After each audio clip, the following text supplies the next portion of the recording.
Super. Sad je trenutak, ako mi neko može dohvatiti bocu sa vinom i čašama, možemo nastaviti.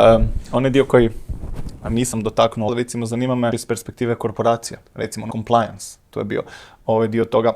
Jedan od use case-ova na koji sam ja naletio, koji sam predstavio isto znači u paragrafu, koji recimo imate compliance odjel koji automatski imate ko neki pravni radar. Prati šta se dešava s promjenama zakona. I AI skenira sve promjene, kaže super, tu ti je iskočio nekakav novi zakon. Taj zakon se tiče tvojeg nekakvog poslovanja, ne znam, radiš u farmaceutskoj industriji. Obrati pažnju na ovo i skočimo nekakva stvar. Da li mislite da je to nešto što ima smisla kao nekakvi use case-ove, ne? Apsolutno. Narodne novine na tjednoj razini 2 puta objavljuju izmjene zakona. Mi smo u Lexi zapravo napravili baš to, da pratimo narodne novine i objave zakona i onda ih pravnicima sumiramo i radimo neki AI sažetak u kojem radimo skoro pa sličan scenarij i onda se čovjek zapita pa ko će stvarno ići na narodne novine i listat zakon po zakon. Radio? I ko je to do sad radio? I listat zakon po zakonu i objavu po objavu i gleda koja se tebe tiče. Živimo u brzom svijetu, treba ti notifikacija da je nešto za tebe. Tako je, ja gledam to po sebi. Taj dio posla nije bio onaj dio posla zbog kojeg volim biti pravnik. Puno više volim rješavati probleme nego listat izmjene zakona, tako da ako imaš automatsku notifikaciju šta je za tebe novo, šta je prikladno, fenomenalno. Ja recimo za to i koristim CAI, ali ne automatizirano, nego sam mu dao. Pa mi on svaki tjedan izbacuje nekakav weekly digest, tako sam se nazvao, prompt, gdje mi izbaci, ne znam, novu sudsku praksu, nove članke, nove prakse i slično. Ali ako to imaš da je strukturirano kao usluga, da ti radi bez obzira da li ćeš se ti tome sjetiti ili ne, fenomenalno. Tako je, a zamislite za odvjetničke urede koji rade sa više država u Europi, na primjer, da ne govorim u svijetu, pa moraju pratiti sve što je vezano. Da, točno još na internacionalnoj razini. Da, mislim, to je ono što je isto važno kao mi kad dodamo, jedno je prikupiti informaciju, a drugo je staviti u kontekst. I sad neko recimo kontekst nekakve firme i sad kaže, ok, promijenio ti se ovaj zakon ili podzakonski akt ili nešto što je izašlo u Narodnim novinama, a to ima direktnu poveznicu na sve ove tvoje ugovore. Na tvoje ugovore o radu ili tvoje ugovore sa dobavljačima, znači moraš promijeniti nekakav dio, moraš izbaciti, moraš promijeniti ovih 100 ugovora, da bi bili updated. Jel to znači nešto što je danas već jako blizu da se desi? Tako, mislim to je super use case i evo, meni bi bilo dovoljno, izmjena je ta, u tvojim ugovorima, politikama, propisima, pravilnicima moglo bi imati impact na tu i tu odredbu, evo nekakva prijedlozi rješenja. I onda ću ja vidjeti kako, da li zaista trebamo nešto prilagođavati ili ne. To mi zvuči sad se osjećam baš super jer smo sve to predvidjeli i napravili već u Lexi. To je to. Super.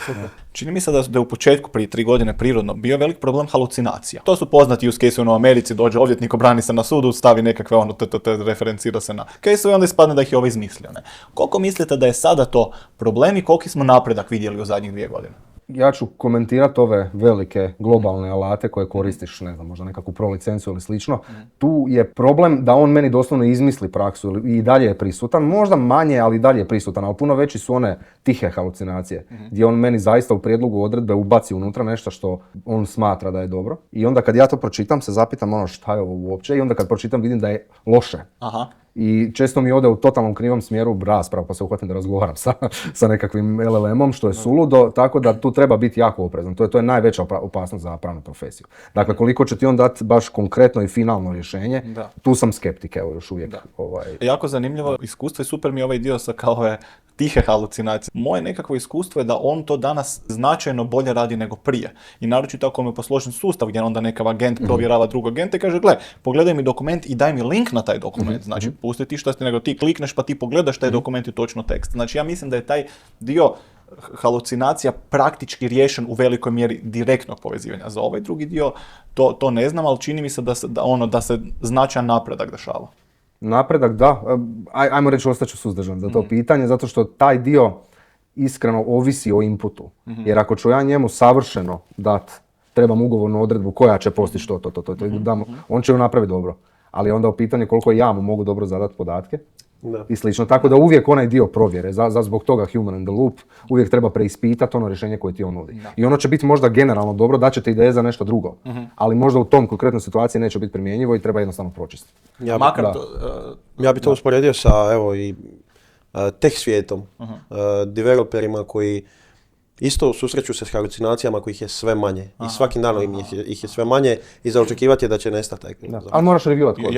Ali i dalje moraš reviewati kod i dalje moraš biti human in the loop i osoba koja zapravo ono što sam rekao prije, odgovornost. Ko je odgovoran? AI nikad neće preuzeti odgovornost. Znate šta, ne, tu me malo vučete za jezik sa tim human in the loop, jer sam baš jučer na jednoj trećoj konferenciji komentirao kako ja mislim da će taj human in the loop nestati. Jer on može biti, ti možeš imati čovjeka koji odlučuje gdje imaš 1, 5, 10 odluka dnevno, 100 možda, ali dok ih imaš 1000 u sekundi, tu više nema human in the loop. Ako nešto se štanca na toj razini. Ali ovaj dio mi je važan malo kao nekav pushback.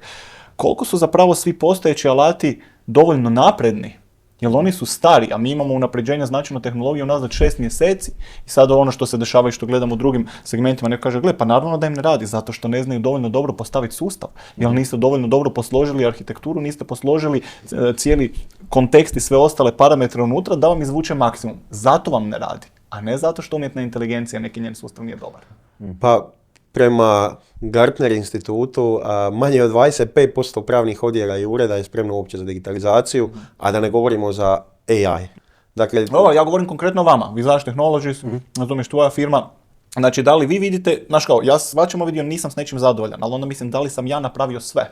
Da li ja mogu bolje posložiti nešto? Pa u 3 mjeseca smo imali značajne promjene koje su se desile. Tako. Meni je tu važno za šta. Dakle, izbjegavao bi uvijek davati odgovor na nekoj generalnoj razini. Važno je za koji aspekt pravne usluge. Dakle, ovaj inženjerski dio.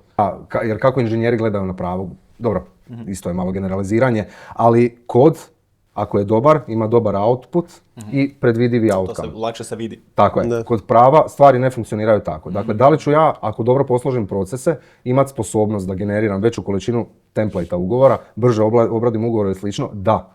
Ali tu priča s pravom ne staje. Jer ja mogu imati savršenu odredbu. Ako meni osoba s druge strane kaže ja na to ne pristajem, šta ćeš onda? Jer cilj mene nije samo dobro pisat. To je samo jedan skill. Da cilj mi je riješiti problem. Dakle, cilj mi je da, ne znam, druga strana potpiše ugovor.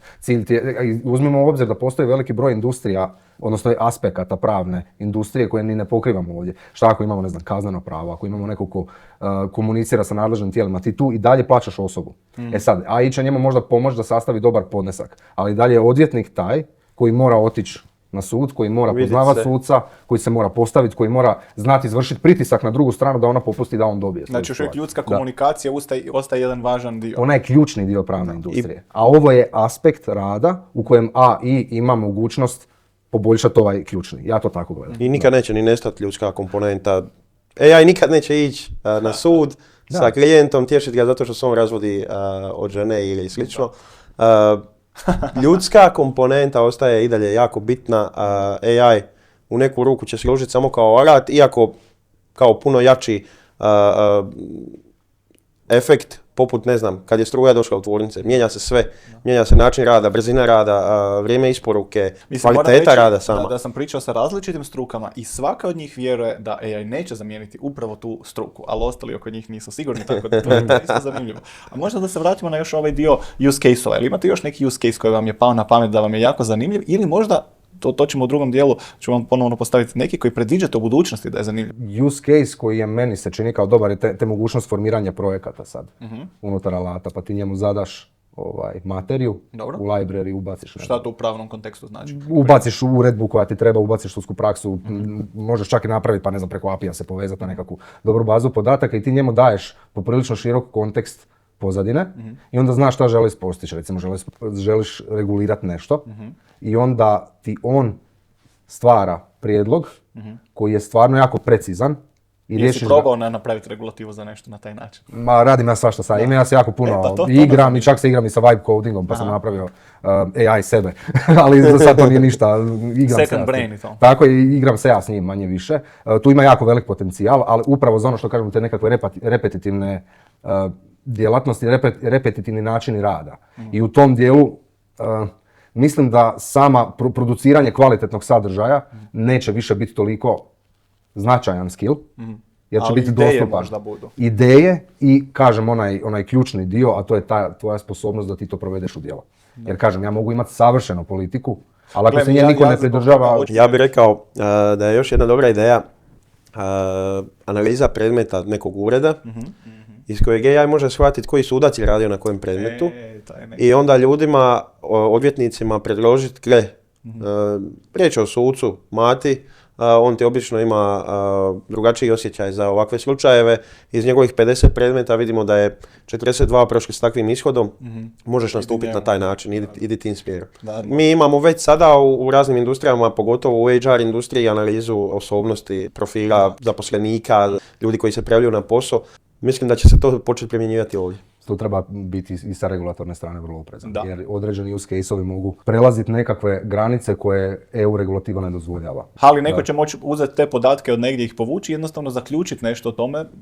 Može under the hood, da, svakako, to ima velik. Ili recimo, da li ćemo imati AI koji će nam predviđati ishod, vjerojatnost da dobijemo ili izgubimo neki, ne? Pa kao onda ti odlučiš, 60% idem, ili 40% pa neću ići na to gubiti vrijeme novca. Čest slučaj u odvjetničkoj praksi je da ljudi dođu prijaviti neku tužbu ili predmet, a nisu voljni unaprijed snositi troškove suđenja, troškove suda, troškove odvjetnika i slično. I onda odvjetnik uzima taj predmet ovisno o njegovoj procjeni ishoda.